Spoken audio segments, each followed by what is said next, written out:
ஆண்டவரும் இரட்சகருமாகிய இயேசு கிறிஸ்துவின் நாமத்தில் உங்கள் யாவருக்கும் அன்பின் வாழ்த்துக்கள்.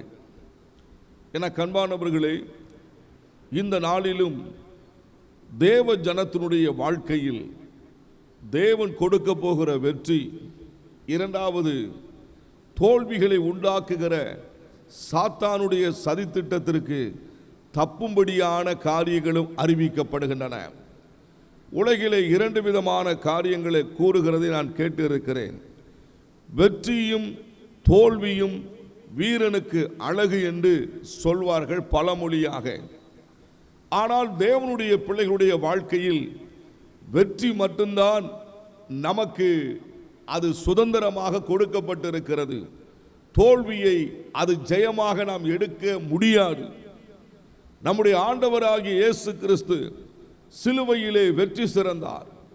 சாத்தானுடைய தலைகளை நசுக்கி போட்டார்.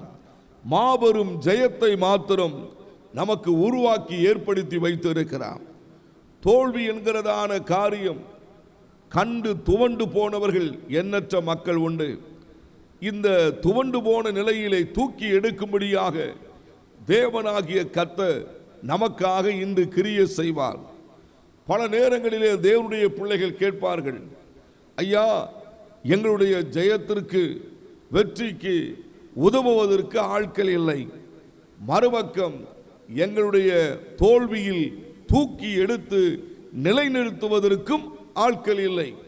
இரண்டு பக்கத்திலையும் மிகப்பெரியதான நெருக்கடிக்குள் இருக்கிற என கண்பான தேவனுடைய பிள்ளைகளே, ஆண்டவராகிய தேவன் நமக்கு உறுதுணையாக இருப்பார், உற்ற துணையாக இருப்பார். உலகத்தின் முடிவு பரியந்தமும் சகல நாட்களிலும் உங்களோடு கூட இருப்பேன் என்று வாக்கு பண்ணியிருக்கிறார். அந்த தேவன் இன்று உங்களுடைய கையை பிடித்து சொல்லுகிறார், வெற்றியின் பாதையில் நீங்கள் நடக்கக்கூடிய காலங்கள் உங்கள் முன்பாக ஏற்படுத்தப்பட்டிருக்கிறது என்று சொல்லி உங்கள் ஆவியிலே ஒரு மகிழ்ச்சியும் சந்தோஷமும் எழட்டும். அநேக நாட்களாக வெற்றி பெற முடியவில்லை, ஜெயம் எடுக்க வேண்டும் என்று நினைக்கிறேன். எல்லா காரியமும் தோற்று போன நிலைமையிலே ஒரு சந்தோஷம் என் எல்லைகளை விட்டு விலகி போய்விட்டது. ஒரு காரியத்திலையும் மன அமைதியோடு கூட ஜீவனம் பண்ண முடியவில்லையே என்று சொல்லி ஏங்கி இருக்கிற கண்மானவர்களே, சரி, நாம் வெற்றியை பெற்றுக்கொள்வதற்கு என்ன காரணம் என்பதை குறித்து வேதாகமத்திலே வேதம் சொல்லுகிறது. இஸ்ரவேலின் மேலே ராஜாவாக அநேகர் இருந்திருக்கிறார்கள். அந்த நாட்களிலே ராஜாக்களின் வாழ்க்கையில் பலவிதமான சோகங்கள், எதிர்நாட்டு மன்னர்கள் யுத்தத்திற்கு புறப்பட்டு வரும்போது இவர்கள் என்ன செய்தார்கள், வெற்றி பெறுவதற்காக இவர்கள் எடுத்த முயற்சிகளை குறித்து வேதம் தெளிவாக சொல்லுகிறது. இஸ்ரவேலின் மேலே ராஜாவாய் காணப்பட்ட சவுலின் நாட்களிலே பெலிஸ்திய கூட்டம் என்கிறதான ஒரு அந்நிய நாட்டு மக்கள் தேவ ஜனத்தை அடிமையாக்கும்படியாக, சுதந்திரத்தை பறிக்கும்படியாக ஒரு திட்டமிட்டு புறப்பட்டு வருகிற காட்சிகளை வேதாகமத்திலே பார்க்க முடிகிறது. 1 சாமுவேல் 17ஆம் அதிகாரத்தில் 1 சாமுவேல் 17ஆம் அதிகாரத்தில் தேவ ஜனத்திற்கு துயரத்தின் வலைகள் சுத்தி கொண்டிருக்கிறது. துயரத்தின் வலைகள் சுத்தி கொண்டிருக்கிறது. அந்த துயர அலையிலிருந்து இவர்கள் தப்ப வேண்டும் என்று சொன்னால் ஒன்று இவர்கள் ஜெபிக்க வேண்டும், இல்லை என்று சொன்னால் தேவனுடைய சமூகத்திலே அழுது கெஞ்சி நிற்க வேண்டும். வேதாகமத்திலே அநேக ராஜாக்கள் தேவனோடு கூட இருக்கிற காலகட்டங்களிலே யுத்தங்களை ஏற்படுத்தும்படியாக மறுநாட்டு மன்னர்கள் வருகிற அந்த வேளையில் தேவனோடு கூட நடக்கிற ராஜாக்கள் தேவனுடைய முகத்தை நோக்கி பார்ப்பார்கள். தேவ ஜனங்கள் ஒருமித்து கூடி கர்த்தரை நோக்கி ஜெபிப்பார்கள். அந்த நாட்களிலே தீர்க்கதரிசிகளை தேவன் அனுப்பி இப்படிப்பட்ட ஒரு ஜெயத்தை கொடுப்பேன் என்று சொல்லி ஆண்டவராகிய தேவன் தம்முடைய ஜனத்தை தப்புவித்திருக்கிறார். ஆனால் பெலிஸ்தியனாகிய கோலியாத், காத்தூரானாகிய கோலியாத் இஸ்ரவேல் ஜனங்களுக்கு முன்பாக மிகப்பெரியதான ஒரு சவால் விட்டு கொண்டிருக்கிறான். முழக்கமிட்டு கொண்டிருக்கிறான். இந்த முழக்கத்திற்கு எந்த ஒரு தீர்க்கதரிசியும் வரவில்லை. இஸ்ரவேலிலே ராஜாவாக காணப்பட்ட சவுலும் அன்றைக்கு தேவனுடைய சமூகத்தை நோக்கி பார்க்கவில்லை. தேவனுடைய சமூகத்தை பார்க்க வேண்டும் என்கிற காரியம் சவுலுக்கு நன்கு தெரியும். சவுலுக்கு நன்கு தெரியும் தேவனுடைய சமூகம் எப்படிப்பட்டது என்பதை அவர் உணர்ந்திருக்கிறார். ஆனால் இந்த இடத்திலேயோ தேவ சமூகத்தை தேடாதபடி, தேவ சமூகத்தை நோக்கி பார்க்காதபடி அவருடைய திறமைகளையும் இராணுவத்தையும் நோக்கி கொண்டிருந்தார். இது ஒரு பக்கம். சரி, அன்றைக்கு கோலியாத் நிற்கிறான். 40 நாள், ஒன்றல்ல இரண்டல்ல, 40 நாள் காலையிலையும் மாலையிலையும் இப்படிப்பட்டதான ஒரு காரியம் நடக்கிறதை குறித்து வேதத்தில் வாசிக்க கேட்கும் பொழுது 1 சாமுவேலின் புத்தகம் 17ஆம் அதிகாரம் 9ஆம் வசனம் வாசிக்கும் போது இவனமாய் சொல்லுகிறது, கவனியுங்கள். அவன் என்னோடு யுத்தம் பண்ணவும் என்னை கொல்லவும் சமர்த்தனானால் நாங்கள் உங்களுக்கு வேலைக்காரராய் இருப்போம். நான் அவனை ஜெயித்து அவனை கொல்லுவேனானால் நீங்கள் எங்களுக்கு வேலைக்காரராய் இருந்து எங்களை சேவிக்க வேண்டும் என்று சொல்லி, அன்றைய நாட்களில் பெலிஸ்திய மக்களிடத்திலிருந்து இஸ்ரவேல் ஜனங்களுக்கு ஒரு செய்தி அனுப்பப்படுகிறது. ஒருவன் யுத்தத்திற்கு வர வேண்டும், நீங்கள் வருகிற அந்த காலகட்டங்களில் நீங்கள் எங்களை ஜெயித்தால் நாங்கள் உங்களை சேவிப்போம். ஒருவேளை நாங்கள் உங்களை ஜெயித்து விட்டோம் என்றால் நீங்கள் எங்களை சேவிக்க வேண்டும், எங்களுக்கு அடிமைகளாய் இருக்க வேண்டும் என்று கோலியாத்தினுடைய வார்த்தை 40 நாட்களாக அந்த இஸ்ரவேலின் பாளையத்தில் பேசப்பட்டு கொண்டே இருக்கிறது. இதை கவனித்துக் கொண்டிருக்கிற எனக்கு அன்பான தேவனுடைய பிள்ளைகளே, பல நேரங்களில் நம்முடைய வாழ்க்கையில் இப்படிப்பட்ட சவால்கள் வருகிறது. இந்த சவால்கள் நீண்டு கொண்டே போகிறது. இங்கே 40 நாள் என்று சொல்லப்பட்டு இருக்கிறது. இதை கவனித்துக் கொண்டிருக்கிற உங்களுடைய வாழ்க்கையிலே எத்தனையோ வருடங்கள், எத்தனையோ மாதங்கள், எத்தனையோ நாட்களாக ஒவ்வொரு நாளும் ஒவ்வொரு சவால்கள், எதிர்ப்புகள், சஞ்சலங்கள், துயரங்கள், வேதனைகள் உங்கள் முன்பாக நின்று உங்களை கலங்க பண்ணுகிறது. நீங்கள் என்ன சொல்லுகிறீர்கள்? ஏன் ஆண்டவரே ஒரு நாள் கூட ஒரு அமைதியான ஒரு வாழ்க்கை வாழ முடியவில்லையே என்று தேவனிடத்தில் வினாவிக் கொண்டிருக்கிறீர்கள். இன்றைய நாட்களில் தேவனாகிய கர்த்தர் உங்களுக்கு முன்பாக இருக்கிறதான எல்லா எதிர்ப்பின் காரியங்களையும் மடங்கடிப்பார், வெற்றிக்கு நேராய் அழைத்து செல்வார். சரி, வேதத்தில் வாசிக்க கேட்கும் பொழுது சவுலின் நாட்களிலே அவர்களுக்கு மாபெரும் வெற்றிக்காக தாவீதை தேவன் பயன்படுத்தினார். நன்றாக நீங்கள் கவனிக்க வேண்டும். அன்றைக்கு இஸ்ரவேல் ஜனங்க நடுவிலே மாபெரும் வெற்றி வருவதற்கு என்ன காரணம்? ஏன் ஆண்டவர் இப்படிப்பட்ட ஒரு வெற்றியை கொடுத்தார்? அதைத்தான் நீங்க கவனிக்க வேண்டும். கோலியாத் கேட்டுக்கொண்ட காரியமானது, யுத்தம் பண்ணி நீங்கள் ஜெயித்தால் நாங்கள் உங்களுக்கு அடிமைகளாக இருப்போம், யுத்தம் பண்ணி நீங்கள் தோற்று போனால் நீங்கள் எங்களுக்கு அடிமைகளாக இருக்க வேண்டும். சரி, இதை நினைக்கும் போது ஒரு காரியம், இஸ்ரவேலிலே ஆண்டவர் 2 காரியங்களை திட்டமாக தீர்க்கமாக ஏற்படுத்தி வைத்திருந்தார். தேவனுடைய திட்டம் என்ன? இஸ்ரவேலிலே தேவனால் தெரிந்து கொள்ளப்பட்ட முதல் ராஜாவாக தாவீது இருக்க வேண்டும். இது தேவனுடைய திட்டம். ஆனால் அந்த திட்டத்தை உடைக்கும்படியாக பெலிஸ்திய கூட்டங்கள் புறப்பட்டு வந்து நிற்கிறது. ஒருவேளை அன்றைக்கு இஸ்ரவேல் தோற்று போனால் தாவீது ராஜாவாக முடியாது. தாவீது ராஜாவாக முடியாது. தாவீது அடிமையை போல் பெலிஸ்தியர்கள் அண்டையிலே நிற்க வேண்டும். சவுலின் நாட்களில் அன்றைக்கு மாபெரும் ஜெயத்தை தேவன் கொடுப்பதற்கு ஒரே ஒரு நோக்கம், தாவீது ராஜாவாக இருக்க வேண்டும். அவன் அடிமையாக போவதற்கு தேவன் விரும்பவில்லை. இதை கவனித்துக் கொண்டிருக்கிற எனக்கு அன்பான தேவனுடைய பிள்ளைகளே, அநேக விதமான சூழ்நிலைகள் வரும்போது நம்முடைய மனதிலே ஒரு பதட்டம், ஒரு மகிழ்ச்சியை இழந்தவர்களாக துக்கித்துக் கொண்டிருக்கிறோம்.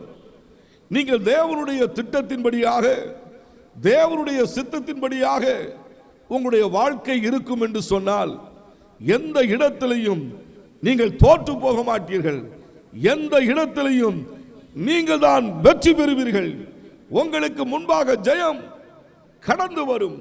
உங்களுக்கு முன்பாக தேவனுடைய மகிமையின் வல்லமை உங்களை நிறைத்துக் கொண்டே இருக்கும். இன்றைக்கு ஆண்டவர் சொல்லுகிறார், தேவ சித்தம், தேவ திட்டம் தாவீதின் மேல் இருந்தபடியினால் அவன் புத்திமானாய் நடந்து கொண்டான். போகிற இடமெல்லாம் ஜெயிக்கத்தக்கதான காரியத்தை கர்த்தர் தாவீதுக்கு அருளினார். வரவர வரவர தாவீது விருத்தி அடைந்தான். என்ன காரணம்? தேவனாகிய கர்த்தர் தாவீதோடு கூட இருந்தார். அவன் இஸ்ரவேலின் மேல் ராஜாவாக காணப்பட வேண்டும். அந்த திட்டத்தை ஒரு மறுநாட்டு மன்னன், சபிக்கப்பட்ட ஜனங்கள் அழிக்க நினைக்கிறார்கள். வேதம் என்ன சொல்லுகிறது? உனக்கு விரோதமாய் ஒரு கூட்டம் எழும்பி வந்தால் அது 7 வழியாக திரும்பி ஓடுவார்கள். உனக்கு விரோதமாய் உருவாக்கப்படுகிற எந்த ஆயுதமும் வாய்க்காதே போகும். தேவ திட்டத்திலையும் தேவனுடைய இருதயத்திற்கு ஏற்றதான தாவீதுடைய எதிர்காலத்தை அழிக்கும்படியான மாபெரும் சவால்கள் அன்றைக்கு இஸ்ரவேல் நடுவில் வந்தது. ஒருவேளை கேட்கலாம், தாவீதுக்கு அன்றைக்கு பிரச்சனை வரல, இஸ்ரவேலுக்கு தானே பிரச்சனை வந்தது.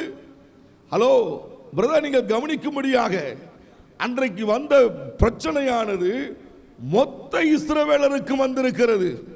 மொத்த இஸ்ரவேலர், ஈசாயின் மகனாகிய தாவீதும் அங்கே இருக்கிறார். தேவனுடைய திட்டத்தின்படியாக இருக்கிற தாவீதும் அங்கே இருக்கிறார். இப்பொழுது உங்களுக்கு புரிகிறதா? தேவனுடைய திட்டத்தின்படி தேவனுக்கு பிரியமானவர்கள் எங்கே இருக்கிறார்களோ அங்கே அவர்கள் நிமித்தமாக கர்த்தர் மாபெரும் ஜெயத்தை கொடுக்கத்தான் செய்வார். வெற்றியை தேவனாகிய கர்த்தர் சவுலின் நாட்களிலே மாபெரும் ஜெயம் கொடுப்பதற்கு என்ன காரணம்?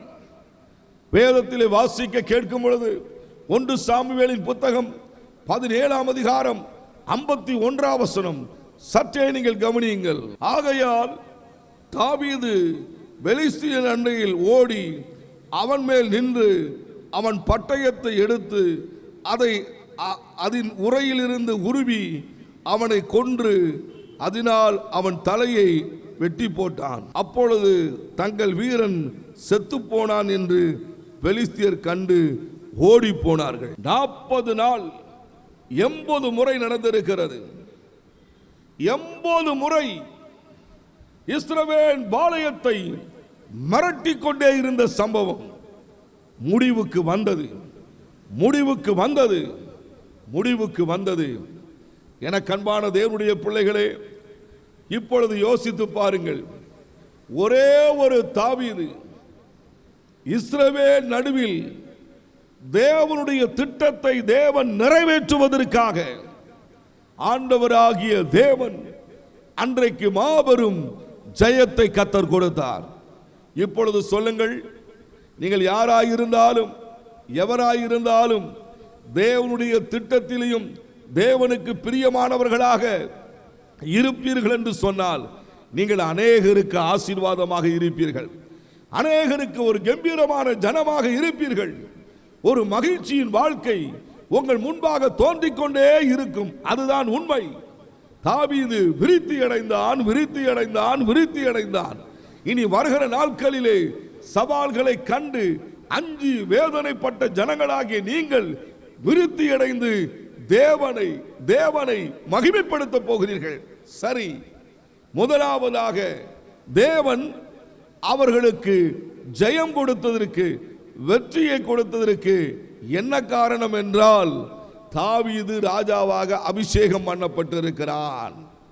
1 சாமுவேல் 16ஆம் அதிகாரம் 1ஆம் வசனத்தில் வாசிக்க கேட்கும் பொழுது சாமுவேலை தேவன் அழைத்து சொல்லுகிறார், நீ பெத்லகேமுக்கு போக வேண்டும், ஈசாயின் குடும்பத்தை சந்திக்க வேண்டும், அங்கேதான் நான் தெரிந்து கொள்ளப்பட்ட ராஜா இருக்கிறான் என்று சொல்லி ஆண்டவராகிய தேவன் திட்டமாக சொல்லிவிட்டார். சாமுவேல் புறப்பட்டான். அவண்ணமாகவே ஈசாயின் எல்லைகளுக்குள் போய்விட்டார்.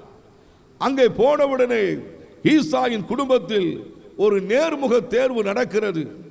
தேவன் யாரை ராஜாவாக தெரிந்து கொள்ளப் போகிறார் என்று சொல்லி அன்றைக்கு எல்லாரும் இருக்கிற நேரத்தில் ஈசா 7 பேரை காண்பிக்கிறான்.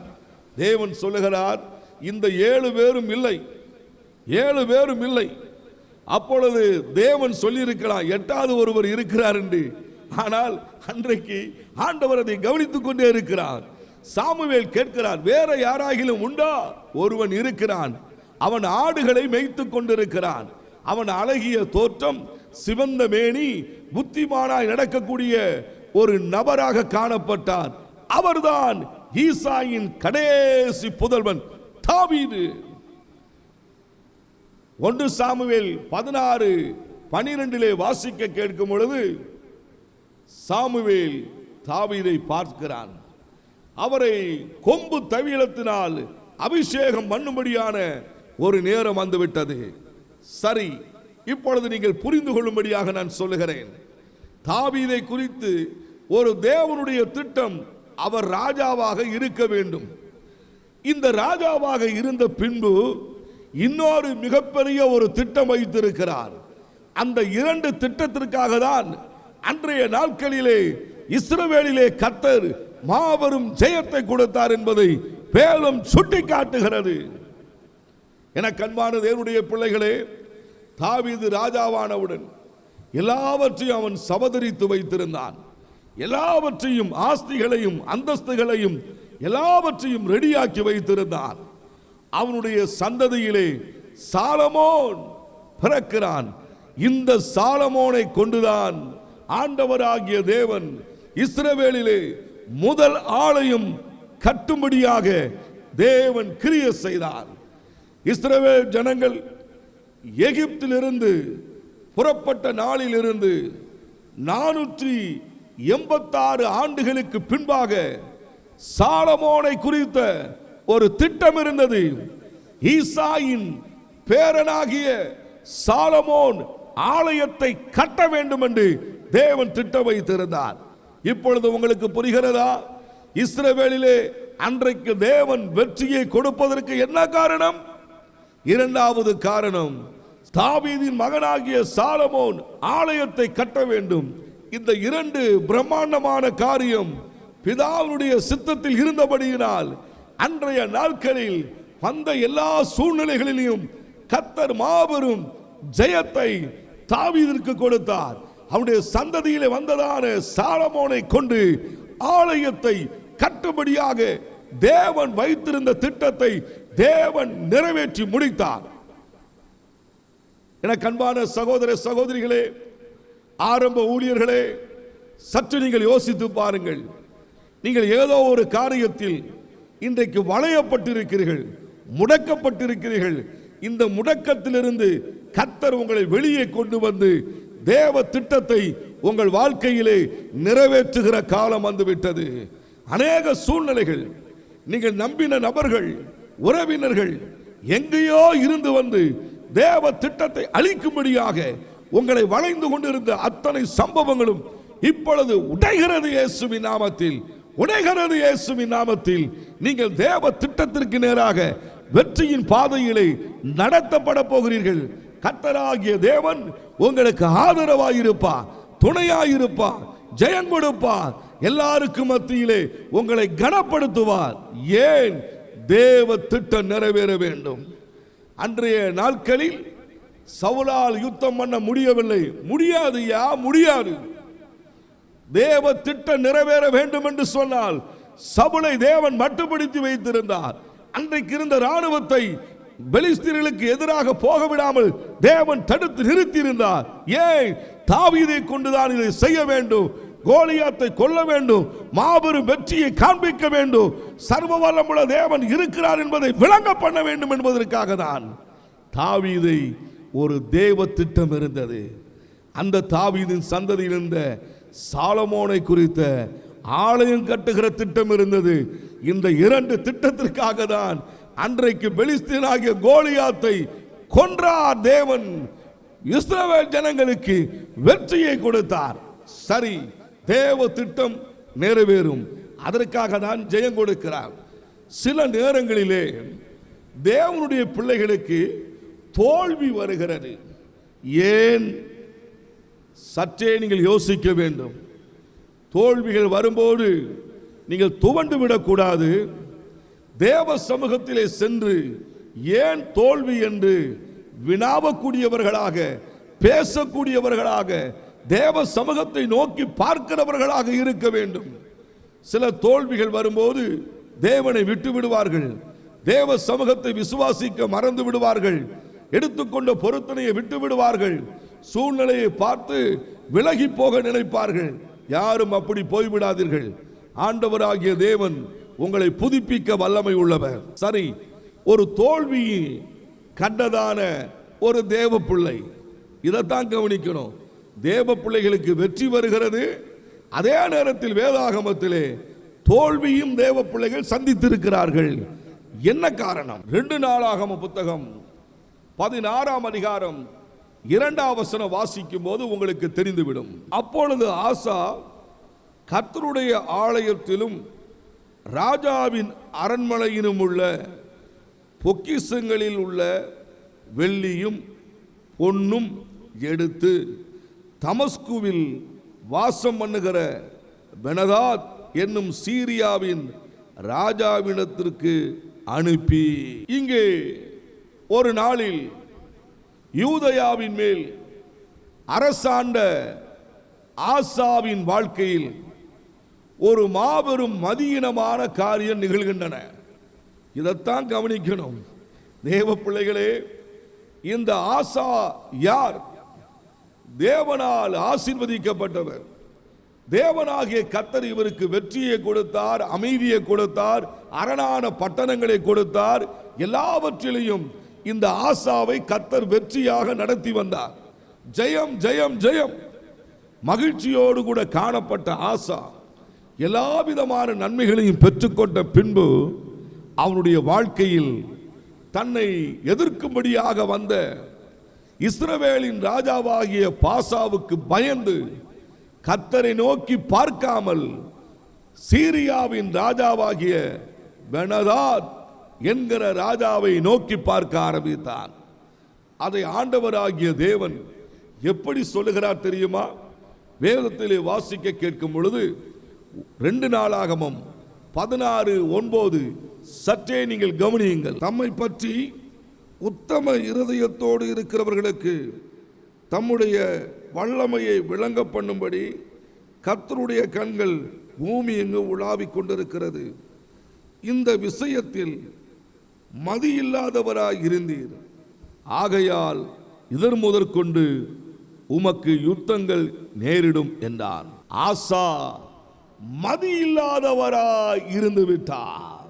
ஹலோ பிரதர், தோல்விக்கு என்ன காரணம்? மதி இல்லாமல் இருந்து விட்டார். இப்பொழுது உங்களுக்கு புரிகிறதா? ஜெயம் தேவ திட்டத்தின்படி வருகிறது. இங்கே தேவனுடைய திட்டம் உடைந்து போய்விட்டது. எதற்காக உடைந்தது? ஆசாவின் மதியினத்தினால் தேவ திட்டம் உடைந்து போய்விட்டது. ஒருவேளை கேட்கலாம், பிரதர், தேவ திட்டம் உடைந்து போய்விட்டது என்று சொல்லுகிறீர்களே, அது எப்படி? அதை குறித்து வேதத்திலே வாசிக்க கேட்கும் பொழுது 2 நாளாகமம் 16:7 கவனியுங்கள். அக்காலத்திலே ஞான சிருஷ்டிக்காரனாகிய அனனி யூதாவின் ராஜாவாகிய ஆசாமிடத்தில் வந்து அவனை நோக்கி, நீர் உம்முடைய தேவனாகிய கர்த்தரை சார்ந்து கொள்ளாமல் சீரியாவின் ராஜாவை சார்ந்து கொண்டபடியினால் சீரியா ராஜாவின் இராணுவம் உமது கைக்கு தப்பி போயிற்று. நீங்கள் புரிந்து கொள்கிற வண்ணமாக நான் பேச விரும்புகிறேன். ஆவியானவர் உதவி செய்வாராக.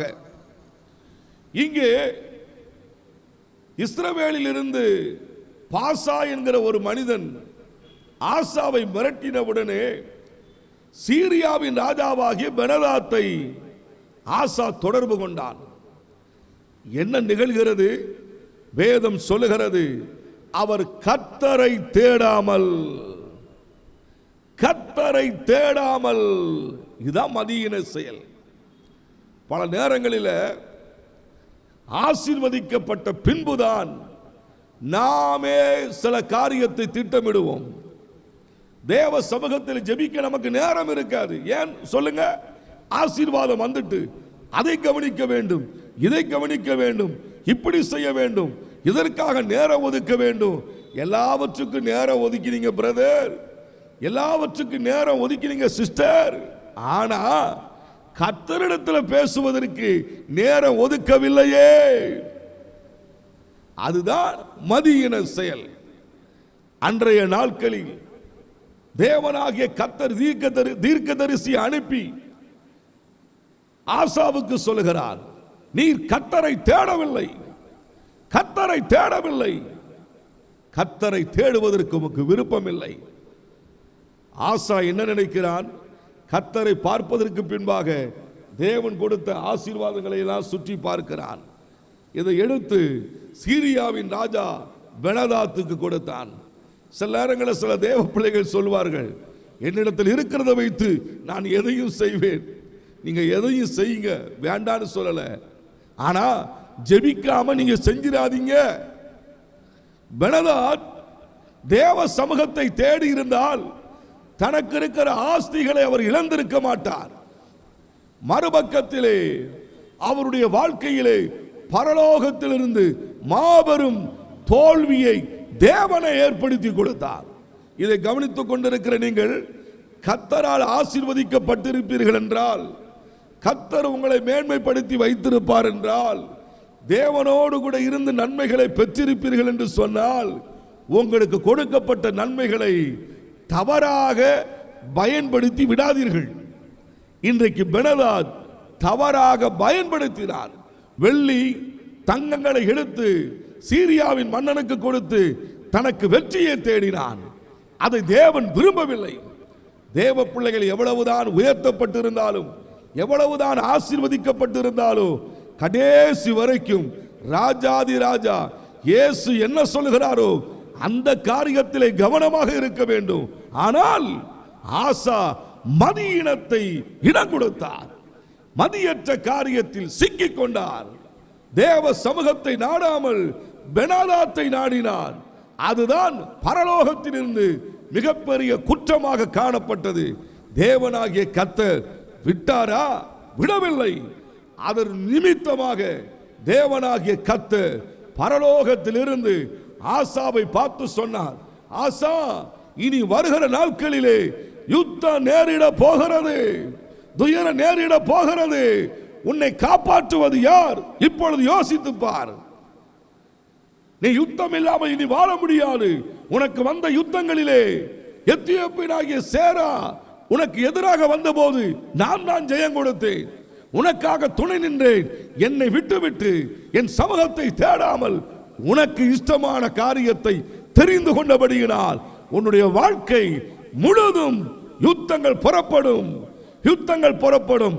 சரி, இந்த ராஜா இந்த செய்தியை கேட்டவுடனே மனம் திரும்பி இருப்பார் என்று சொன்னால் தேவன் இரக்கம் பாராட்டி இருப்பார். ஆனால் இவன் பின்மாற்றத்திற்கு மேல் பின்மாற்றத்தையே விரும்பினான். கர்த்தரை தேட அவனுக்கு விருப்பமில்லை. பரிகாரிகளையே தேடினான் ஆசா. ஆசா, ஏன் உனக்கு துணிகரம்? இதை பார்த்து கொண்டிருக்கிற, இதை கேட்டுக் கொண்டிருக்கிற என கண்மான தேவனுடைய பிள்ளைகளே, நீங்கள் யாராயிருந்தாலும் சரி, துணிகரம் வேண்டாம், துணிகரம் வேண்டாம். தேவ சமூகத்திற்கு வந்து விடுவோம், எதையும் செய்ய முடியும் என்று நினைக்காதீர்கள். ஒரு நாள் நீங்கள் முடக்கப்பட்டு போய்விடுவீர்கள். இந்த ஆசா கம்பீரமாய் வாழ்ந்தான், இளைப்பாறுதலாய் இருந்தான். இப்பொழுது பரலோகத்தின் தேவனாகிய கர்த்தர் இந்த ஆசாவை தோல்வியடைய பண்ணி முடக்கி வைத்தார், தாழ்த்தி போட்டார், சிறுமைக்கு நேராய் அவரை ஒப்பு கொடுத்தார். ஏன்? கர்த்தரை தேடாமல் தனக்கு இருக்கிற ஆஸ்திகள் மேல் நம்பிக்கை வைத்து சீரியாவின் ராஜாவாகிய பெனதாத்தை அவன் நம்பினான். நல்லா நீங்க கவனிக்கணும். ஆண்டவர் சொல்லுகிறார், சீரியாவின் ராஜாவின் பெனதாத்தின் ராணுவம் உம்முடைய கைக்கு தப்பி போய்விட்டது. இதைத்தான் கவனிக்கணும். என்ன நடந்தது என்றால், ஆசாவுக்கு சீரியா நாட்டை தேவன் பிடித்து கொடுக்க வேண்டும் என்று ஒரு திட்டம் வைத்திருந்தார். ஆனா அந்த திட்டத்தை ஆசா தன் மதியினத்தினால் உடைத்து, எந்த சீரியா நாட்டு மன்னனை இவன் கையில ஒப்பு கொடுக்க நினைத்தாரோ அந்த நாட்டு மன்னனை கையிலே போய் ஆசா விழுந்து விட்டான். இப்பொழுது தேவ திட்டம் நின்று விட்டது. இதைத்தான் கவனிக்கணும். ஆசாவின் கையிலே வர வேண்டிய அந்த சீரியாவின் ராணுவம் வர வேண்டும், தேவ திட்டம். ஆனால் அதை வரவிடாமல் ஆசா போய் சீரியாவின் கையிலே சிக்கிக் கொண்டான், பெனதாத்தின் கையிலே சிக்கிக் கொண்டான். அந்த ராணுவம் தப்பி போய்விட்டது. அவனுக்கு கிடைக்க வேண்டிய காரியம் கிடைக்காமல் போய் சிறுமைக்குள்ள போய் சிக்கிக் கொண்டான். தேவ திட்டம் அங்கே உடைகிறது. ஹலோ பிரதர், ஆசாவை ஆசீர்வதித்தார், இளைப்பாறுதலை கொடுத்தார். ஆனா யுத்தத்தை கர்த்தரை எழுப்பி விட்டார். சில தேவ பிள்ளைகள் துணிகரமா நீங்க செய்வீங்க. உங்களுக்கு ஆஸ்திகள் வரும்போதுதான் பிரச்சனையை ஆரம்பிக்கும். உங்க இஷ்டத்திற்கு போக வேண்டாம் பிரதர். நீங்க திட்டமிட்டு எதையும் ஜெயிக்க முடியாது. உங்களை ஜெயிக்க வைக்கிற கர்த்தர் ஒருவர் இருக்கிறார் என்று நினைத்து தேவ கரங்களில் ஒப்பு கொடுக்கும் போது தோல்விகள் வராமல் பாதுகாக்கப்படுவீங்க. ஆனா தேவ மனிதனாகிய ஆசா, கர்த்தரால் ஆசீர்வதிக்கப்பட்ட ஆசா, தோல்வியோடு கூட அவனுடைய வாழ்க்கை பயணம் முடிந்தது. வியாதியினால் பாதிக்கப்பட்டான். அவன் கர்த்தரை அப்பொழுதும் தேடவில்லை, பரிகாரிகளையே நாடினான். தன்னுடைய வாழ்க்கையிலே 2 ஆண்டு காலமாய் அவன் துயரப்பட்டவனாக வியாதியிலேயே மரித்தான். கடைசியாக எல்லா ராஜாக்களும் அடக்கம் பண்ணுவதற்கு ராஜாக்களின் கல்லறை உண்டு. இந்த ஆசாவுக்கு அந்த இடத்தையும் கர்த்தர் கொடுக்கவில்லை. அவன் தன் சொந்த இடத்திலே அடக்கம் பண்ணட்டும், ராஜாக்கள் கல்லறைக்கு இவன் வரக்கூடாது என்று சொல்லி அப்படிப்பட்டதான ஒரு காரியம் நிகழ்ந்ததாக வேதத்திலே பார்க்கிறோம். சரி, இப்பொழுது வருவோம். தாவீதை குறித்த தேவனுடைய திட்டம், அவன் ராஜாவாகணும், அவனுடைய மகன் தேவாலயம் கட்ட வேண்டும். அதற்காக தான் அன்றைக்கு கர்த்தர் ஜெயம் கொடுத்தார்.